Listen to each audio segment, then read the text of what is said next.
When we talk about the architects of modern music, few names resonate as powerfully as Sean Diddy Combs. His story is not just one of chart-topping hits and platinum records, but of relentless ambition, vision, and reinvention. Sean Diddy Combs is impossible to ignore. His presence commands attention, whether he's dazzling on the red carpet, electrifying a crowd at an awards show, or making power moves behind the scenes.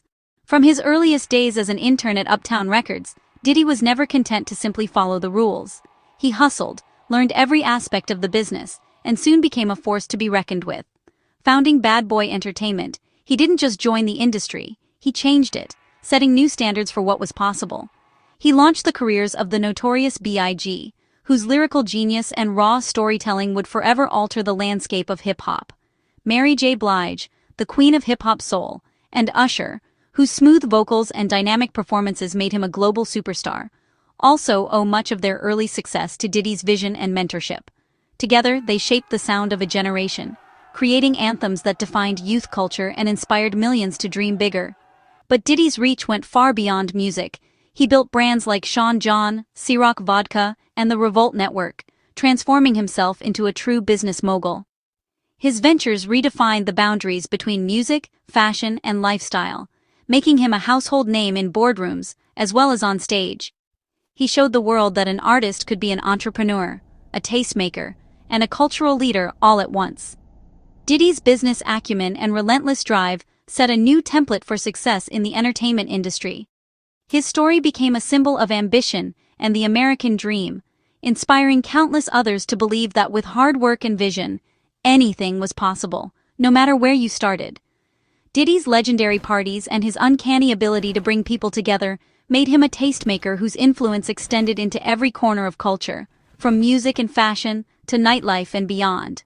Yet, his journey from the streets of Harlem to the heights of corporate America was more than just a success story. It was a narrative of overcoming the odds, breaking barriers, and rewriting the rules for generations to come. Today, October 7, 2025, that narrative has taken a dramatic turn. The world watches as a new chapter unfolds, one that no one could have predicted. Instead of headlines about new ventures or chart-topping hits, Diddy now faces a federal conviction and a plea for a presidential pardon. A stunning reversal for a man who once seemed unstoppable. The world is now forced to reconsider the legacy of a man who once seemed untouchable, as the story of Sean Diddy Combs enters its most challenging and uncertain chapter yet. In September 2024, the world was stunned by Sean Combs' arrest on federal charges. The charges, sex trafficking and racketeering, threatened to dismantle his empire. The trial became a media spectacle, with prosecutors alleging Combs ran a criminal enterprise. Ultimately, the jury acquitted him of the most severe charges, sparing him a decades-long sentence. However, he was found guilty on 2 counts of transportation to engage in prostitution, involving his former partner Cassie Ventura and another woman. The verdict shattered Diddy's aura of invincibility. Once a symbol of power, he was now a convicted felon. The stage was set for sentencing, a moment that would forever alter his legacy. On October 3, 2025, in a packed New York federal courtroom, Judge Arun Subramanian delivered a sentence that sent shockwaves through the entertainment world.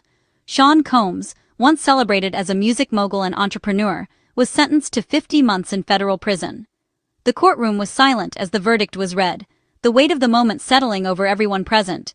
Alongside the prison term, Diddy was hit with a $500,000 fine. Having already served over a year in custody, he now faces nearly 3 more years behind bars. For a man accustomed to luxury and freedom, the reality of incarceration is a harsh new world.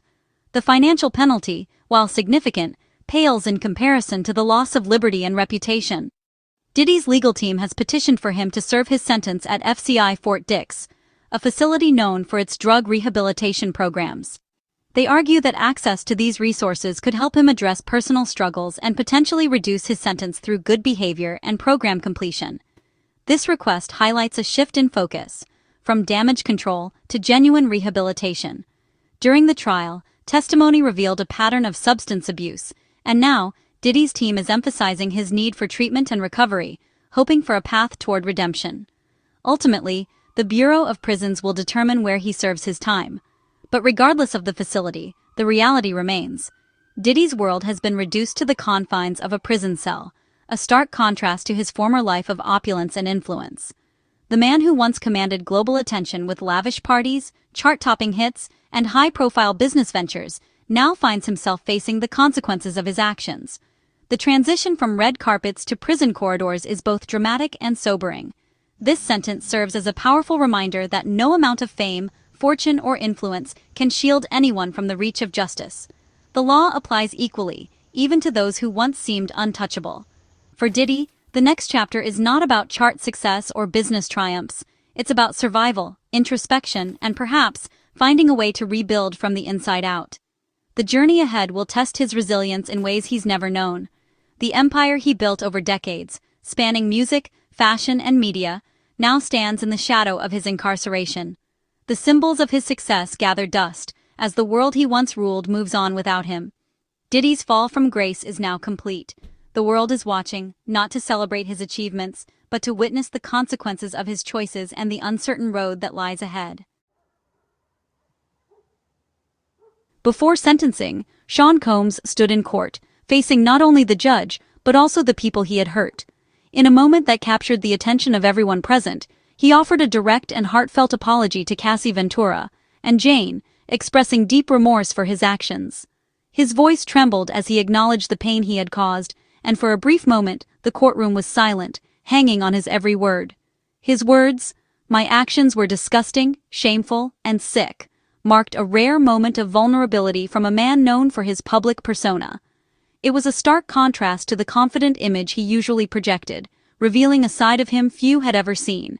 For many, it was a long-awaited acknowledgement of the pain he caused. Some in the audience wiped away tears, while others simply nodded, recognizing the significance of his admission. But the legal battle isn't over.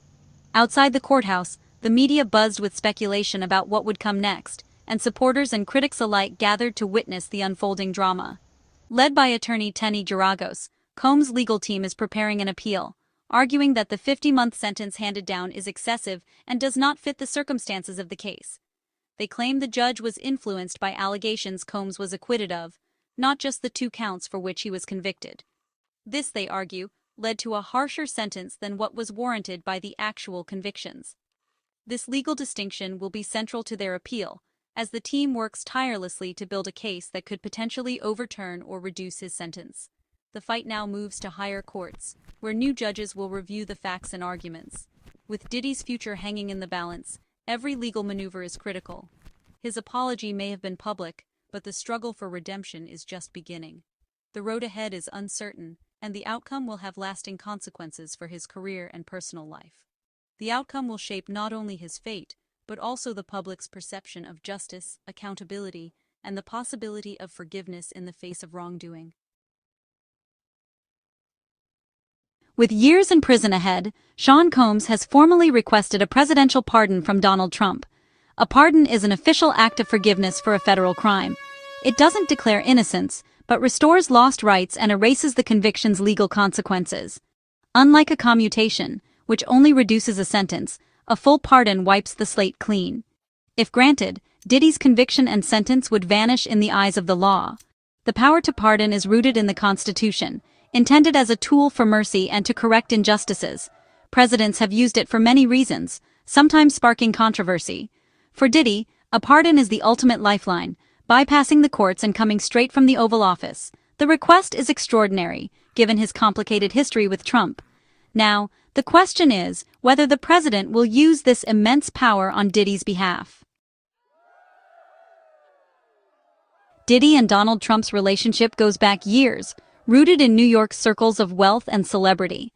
They were once friendly, attending the same events and sharing mutual respect as self-made moguls.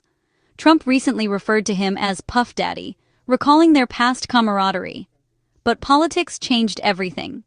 As Trump entered the White House, Diddy became a vocal critic, publicly opposing Trump's policies. Their relationship shifted from friendship to public opposition. Now Diddy seeks mercy from the very man he once criticized. Trump has noted Diddy's terrible statements about him, making the pardon request deeply personal and politically charged. The history between them adds complexity to what would otherwise be a straightforward legal decision. It's no longer just about the law, it's about friendship, rivalry, and the power of forgiveness. President Trump has openly acknowledged the difficulty of Diddy's pardon request. He said he'll consider it, but Diddy's past criticism complicates the decision. Trump is weighing personal feelings against presidential duty, a rare glimpse into the human side of power. He's promised to consult the Department of Justice, which reviews pardon petitions and offers recommendations. The outcome will be scrutinized. A pardon could be seen as grace or cronyism. A denial, as fairness or vindictiveness. Trump's choice will reveal much about his approach to justice and personal loyalty. The world is watching as he decides whether to rise above past slights or let them influence his judgment. No matter the outcome, the decision will have lasting repercussions for both men. This is more than a legal matter. It's a test of character and leadership. The stakes couldn't be higher. Diddy's case raises a familiar question. Should fame and connections grant special treatment in the justice system? His ability to get a presidential pardon request noticed is a privilege most lack. The disparity challenges our belief in equal justice for all. Does celebrity status or a history with the president make someone more deserving of mercy? Some argue decisions should be based solely on the merits of the case, not personal relationships. Others say mercy is inherently subjective, a gift, not a right. Diddy's case puts this debate front and center, forcing us to confront what kind of justice system we want. It's a test of our values, fairness, empathy, and the limits of power.